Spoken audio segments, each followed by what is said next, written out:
12 अगस्त की रात एक बस का कंडक्टर किराए का पैसा जमा करने के लिए कैशियर के पास जाता है।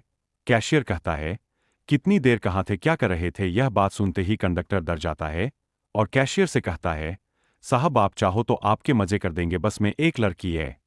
इतना सुनते ही कैशियर तैयार हो जाता है और कनेक्टर के साथ चल देता है। जाकर देखा है तो बस में पहले से ही 3 ड्राइवर एक लड़की के साथ गंदा काम कर रहे होते हैं। ड्राइवर जब कैशियर को देखते हैं तो कहते हैं, रुक जाओ, पहले सबको कर लेने दो, फिर हम लोग करेंगे। इसके बाद 5 लोग मिलकर लड़की के साथ 3 घंटे तक बलात्कार करते हैं। इस कहानी को जिसने भी सुना को यही कह रहा था कि वह 5 लोग इंसान के रूप में हवान ही थे। दोस्तों, इस घटना की पूरी कहानी सुनकर आप हैरान हो जाएंगे, आपके रोंगटे खड़े हो जाएंगे। नमस्कार दोस्तों, यह सच्ची घटना है। उत्तराखंड की राजधानी देहरादून की यही के बस स्टेशन पर 13 अगस्त 2024 की सुबह एक लड़की घूम रही होती है। इसके इर्द गिर्द एक संदिग्ध आदमी भी घूम रहा होता है। जब लड़की पर एक सिक्योरिटी गार्ड की नजर पड़ती है तो गार्ड समझ जाता सब security guard child helpline number पर फोन करके सारी बात बताता है। थोड़ी ही देर में पुलिस वहां पर आ जाती है और साथ ही चाइल्ड वेलफेयर की टीम भी वहां पर मौजूद हो जाती है। इसके बाद लड़की को अपने साथ लेकर चले जाते हैं। जब लड़की से पूछा जाता है तो वह लड़की कुछ भी बता नहीं पाती है और मर्दों को देखकर डर जाती है। उस लड़की की मानसिक स्थिति ठीक नहीं होती है। इस वजह से उस लड़की से महिलाएं ही बात करती है।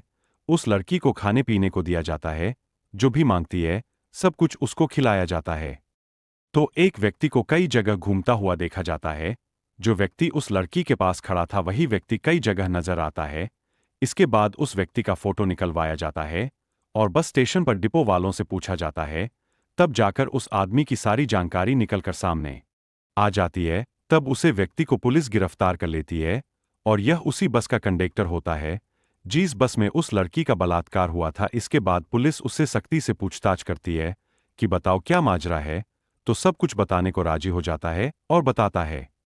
12 अगस्त की शाम करीब 4 बजे एक लड़की कश्मीरी गेट बस स्टेशन पर खड़ी होती है और वहां पर सैकड़ों बसों को देखकर कंफ्यूज हो जाती है, क्योंकि वह समझ नहीं पाती वह किस बस में बैठे, क्योंकि उस लड़की को पंजाब के पटियाला जाना था। तब एक आदमी से पूछती है, भैया पटियाला कौन सी बस जाएगी। वह एक बस का कंडक्टर होता है, कहता है कि सामने वाली बस ही जाएगी, जाकर बैठ जाओ, यह बस जाने वाली है। वह लड़की उसे बस में जाकर बैठ जाती है। इसके बाद बस में कुछ सवारियों को भरकर बस निकाल लेती है। लड़की को जाना था पटियाला, लेकिन वह बस देहरादून के लिए निकल जाती है और उस लड़की को कहा जाता है कि आराम से बैठो, तुम्हारा स्टेशन आएगा तो बता देंगे, तुम उतर जाना।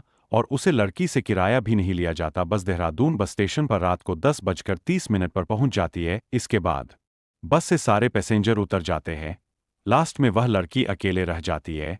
इसके बाद ड्राइवर और कंडक्टर लड़की के पास जाते हैं और उसको कहते हैं कि तुम्हें यहां से एक और बस पकड़नी पड़ेगी, और लड़की के शायरी को छूने लगते हैं और लड़की के कपड़े उतार कर गंदा काम।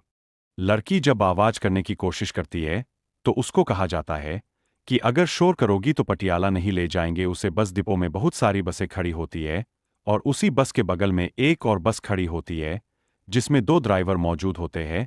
और इन सब आवाजों को सुनकर